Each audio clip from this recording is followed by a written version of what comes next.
Welcome to Timber&Terra. I'm Glenn, and I'm standing in the middle of what will be a gravel laydown area for attachments. Right now it's a bunch of grass and some weeds.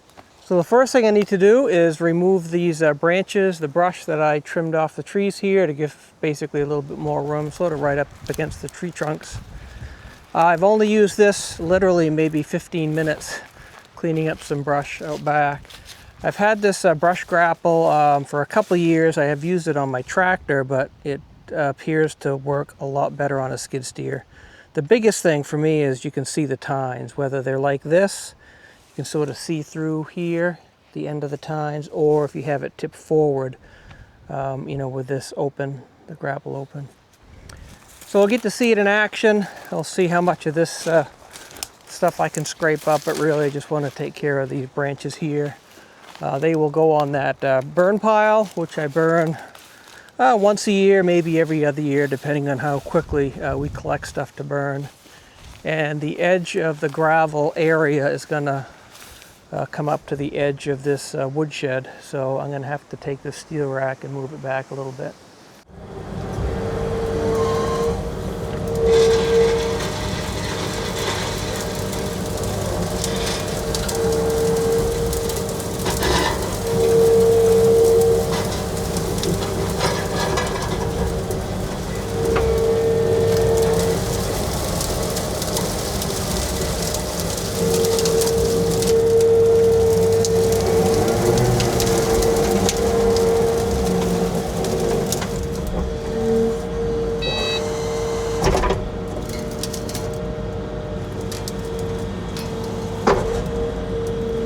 This is the part that I'm still learning how to grab it, sort of do this.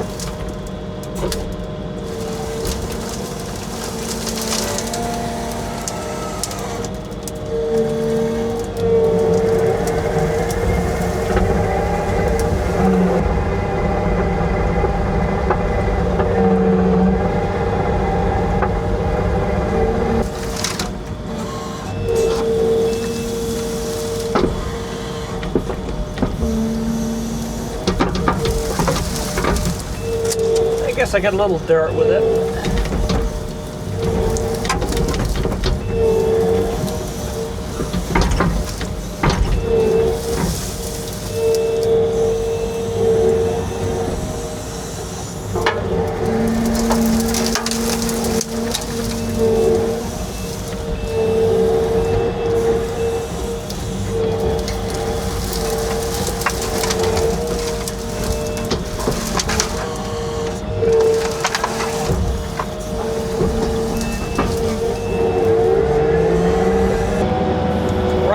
The edge of this, you notice that pea stone.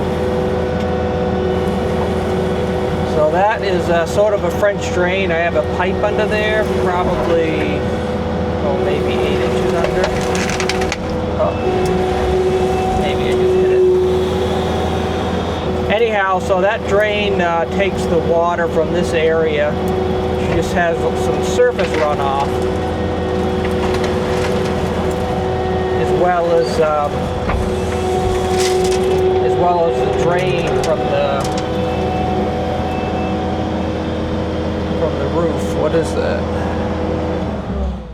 Yep, guess I did get it. Thought it was deeper than that. Well, I'll have to stay further away. It's funny because there's no pipe beyond it, and I know it goes around the corner and connects to a sort of a floor drain rig. Oh well. Actually, what I meant to do here, I gotta do now, is try to scarify this topsoil a bit. Primarily so it comes out of my duck trailer more easily. Because it'll block the tailgate. It'll get jammed up in this big clumps of sod.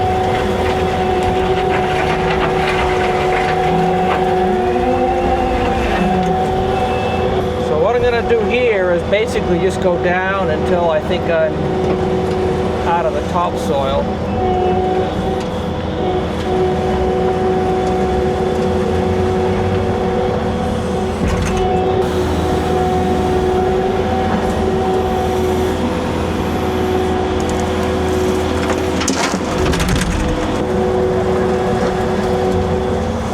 Scoop little bits at a time until I get down to where the soil changes color.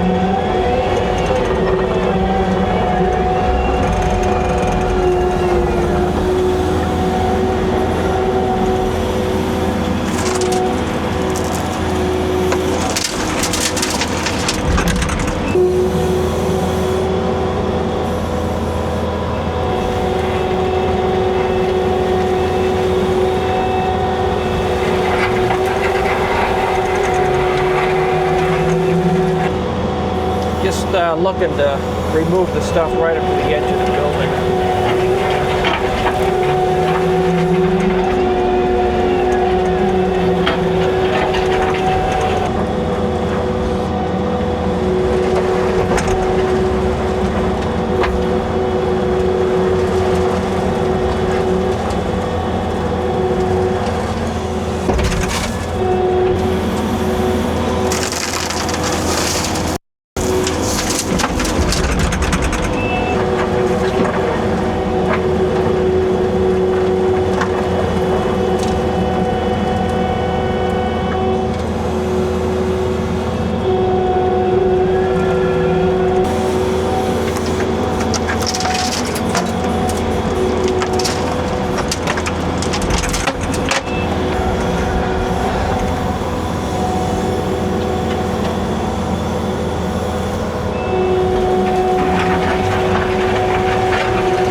Yeah, tall and skinny pile. Guess I favored this side a bit too much. So we'll see how it comes out. Hopefully it's broken up enough where it'll slide out of the tailgate fine.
So I got myself a little stuck. figured I was going to have to come out here anyhow to push back this pile.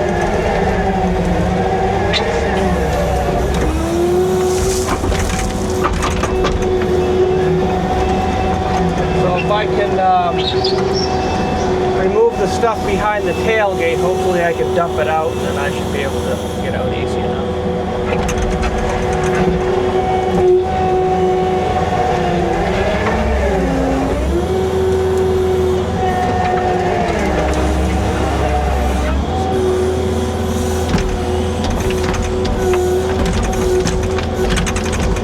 Really feel the weight of that heavy clay topsoil in the bucket.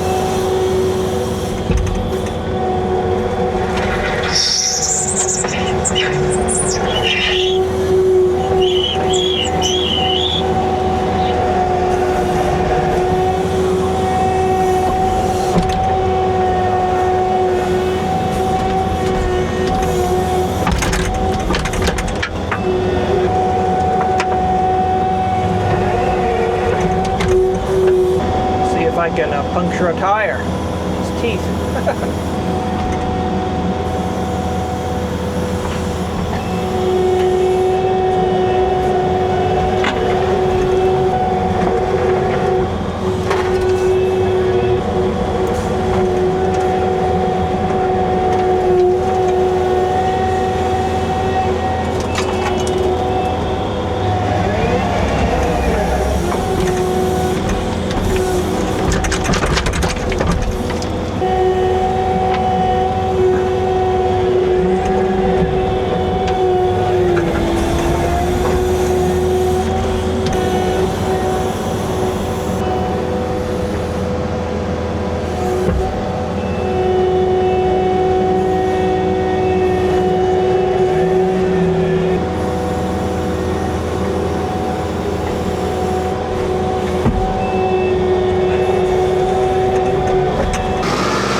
Sometimes putting it back down puts a little bit more weight on the back wheels, and that can make the difference between spinning and getting out.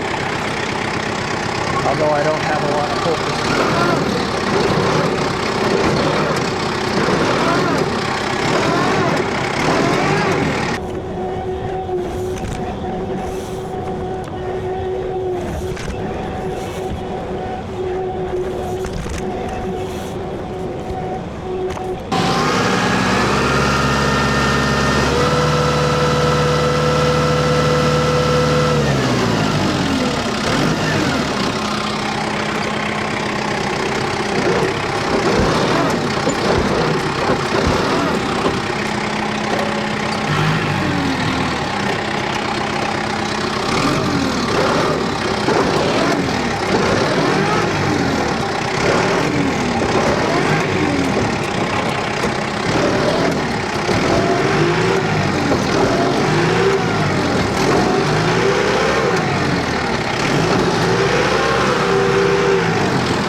Yeah, this happened when I flipped the tailgate up. I thought I was underneath it. I don't know. A tooth must have got it or something. I guess I didn't realize what I was doing there. But I'll bend that back with the skid steer and then weld that.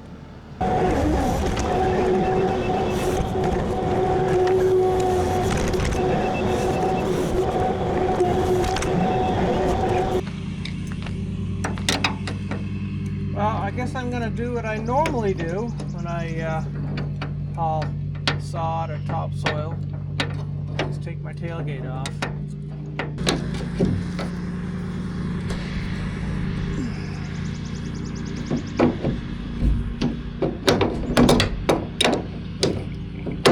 It's come out easier than this.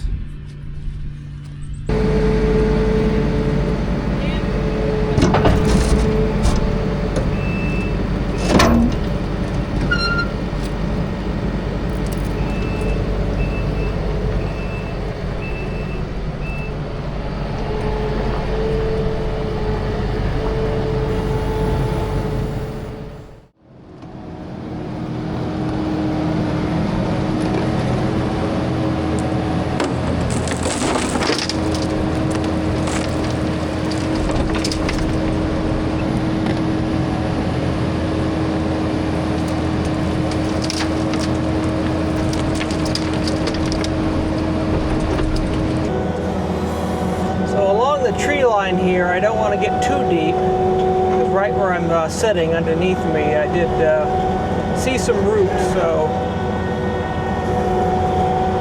I want to save these trees.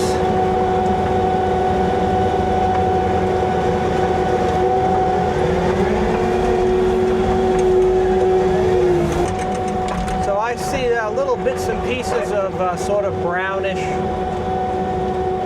dirt instead of this black topsoil. Big rock, I think, right there.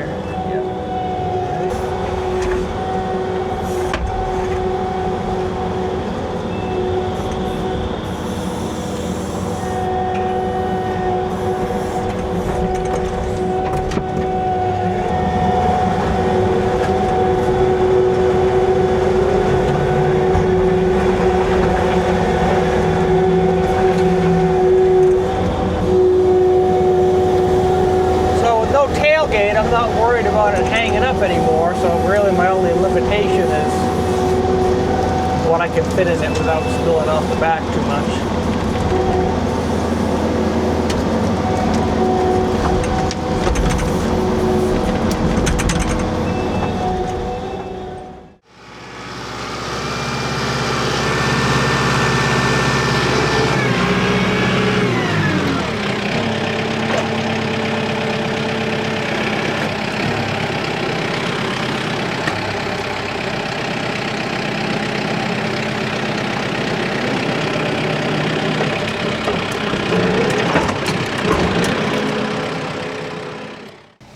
Well, that came out a lot easier. This plastic I put in last year, this plastic liner, has made a world of difference. I mean, if I didn't have this in here, the bottom would be all caked, you know, sticky mud would just cake on to the metal. Or I'd have to jerk it back and forth a lot more than you saw I just did there. In fact, I probably don't even need to do that. I'm guessing it all came out first try. Yeah, really wet. Wet and sticky. All right, that was load number 5. I probably have at least 5 more, so I'm guessing I'm half done removing the old material. So we just had well over 2 inches of rain in a short time span.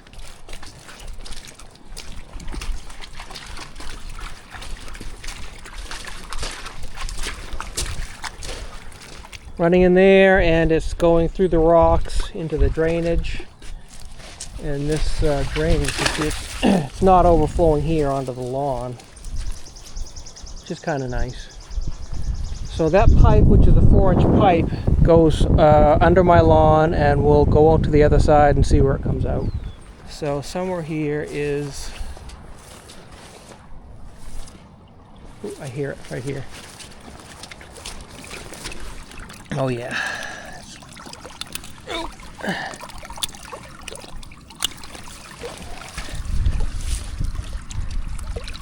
There we go.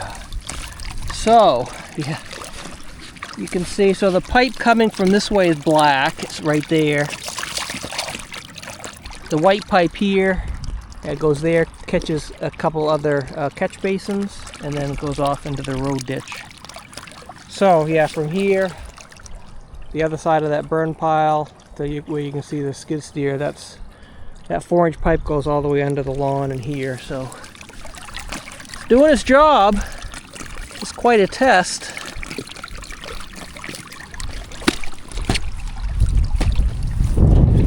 I think I did a video of putting this line in, this drainage line.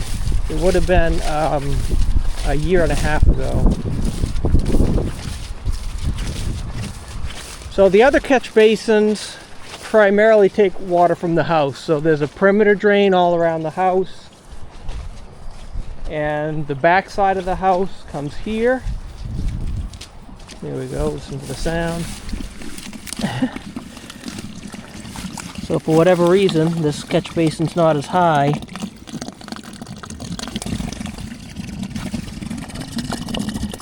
So this pipe here comes from where we just were. The pipe here goes to the house, and the perimeter drains, as well as the where we have gutter drains, and then the other pipe is the outlet, and it goes to the last catch basin is right here.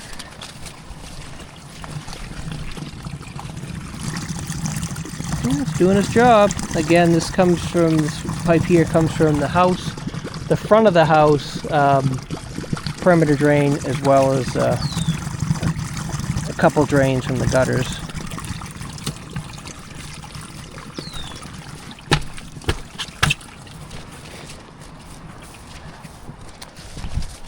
And then all that water, that last 4-inch pipe, comes out here.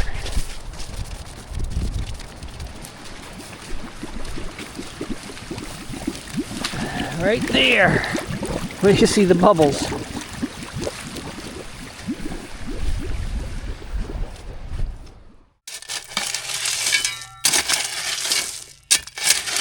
Ah, yeah. And the truth quickly reveals itself. It wasn't nearly as deep as I thought it was.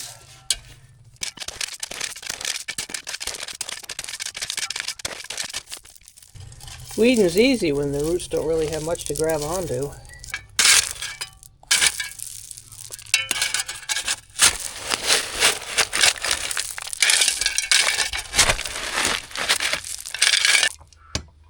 So I have a spare piece of this thin wall 4-inch pipe with a bell end. And a quick trip to the hardware store. I got a thin wall 4-inch coupling. Now, coupling normally has, and this one did, a little ridge in here. So the piece comes in there and it can only go halfway, and the piece goes in there, it can only go halfway. So I ground that out to make this a slip coupling.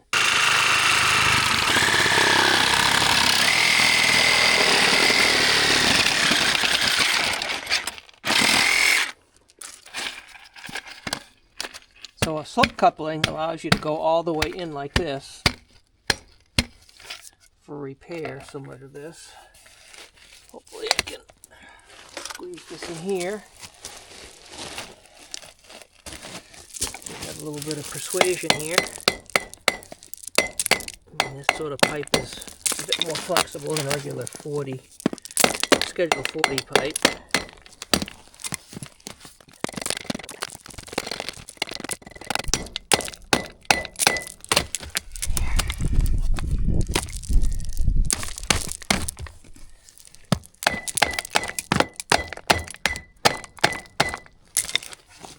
Screwdriver.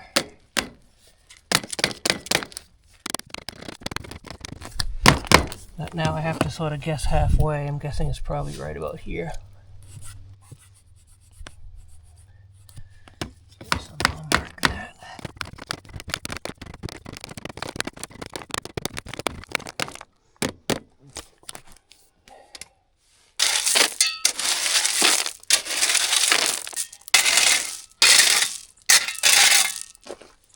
So this is load number 9. So I have just a little bit more to do, really. Not any significant stuff. Like I mentioned, I'm not going to get any closer to the trees here. I've already exposed some roots, as you can see. So all I'm going to do here is just try to scrape off what it might be left of topsoil and get down to this sort of brownish clay.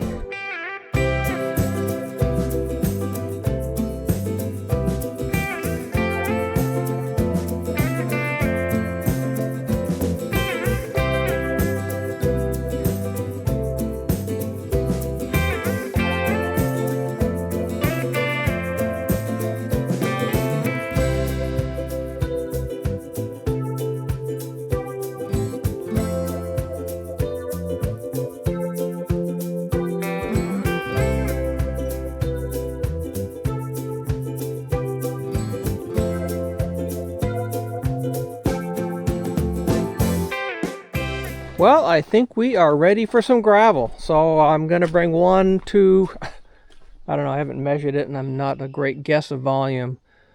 Probably 1 or 2 loads of bank run gravel, 3-inch screen gravel, which is much cheaper than stuff from the quarry, and then top it off with some crushed gravel. I may think about it. I may top it off with some of that stay mat.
So yeah, I dumped it the way I did. I just didn't want it to spill off into the grass. This is a 3-inch minus bank run, so it's just really just dirt from the ground run through a screen to take out anything bigger than 3 inches. So it doesn't pack as well because natural sand is going to be round, you know, just like the rocks. They're not going to really have anything to sort of lock together like a crushed product will, but it's so cheap and it makes a good base. So I'll basically fill this in probably very near the original grade and then top it off with, say, a couple inches of a more expensive, higher quality, packable material. The exact nature of which I haven't decided yet.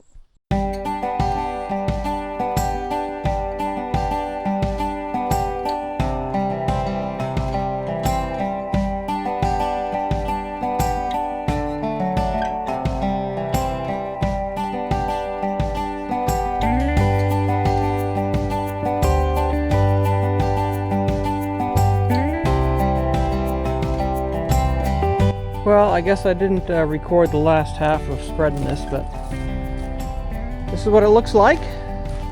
Now I'll go put the compactor on and pack this down.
Well, you can see over here I sunk in significantly more because there wasn't much in the way of gravel on top of the native dirt, you know, trying to stay away from the roots there. But over here where we probably have, you know, 8 inches or so, 6 to 8 inches of gravel, it seemed to stand up well to the weight of the truck. So this is the first time I've used this. I've used smaller stay mat, 3/8. This is 3/4, so basically half the size. So I think in a lot of parts of the So I think in many areas of the country they refer to this simply as gravel, but for us it's something unique, because when we talk about gravel here, it's just bank run. It just comes naturally from areas. Not every area obviously has gravel. Some places are just a sand pit. You know, where I live here, it's all clay. So there are what we call veins of gravel. I'm guessing it's glacier related. But it's nice to have that option, a natural product which is cheaper, or this manufactured product which performs better but is more expensive.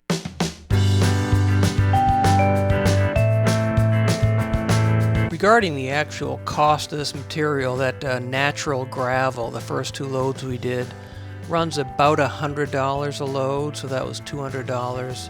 The stuff I'm spreading now, this stay mat, 1.5 inches, was about $600 for the 2 loads, or $300 a piece. So all in all, for material, I've spent about $800.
Well, I'm happy with how this turned out.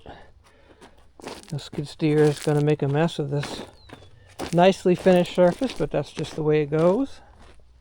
Hopefully this will pack down enough where it's just superficial dirt that it scuffs up when we turn. So this is hopefully not a permanent home. This is for sale. I still want to move my plow over there, my forestry attachment, my sort of skidding attachment in the woods with my tractor in the wintertime. Probably put my tailgate back on. And that splitter there is for sale, but I'll probably move that over there just to get out of the way. So I hope you've enjoyed this little project. I appreciate you watching and hope you stay tuned for future projects. Thank you.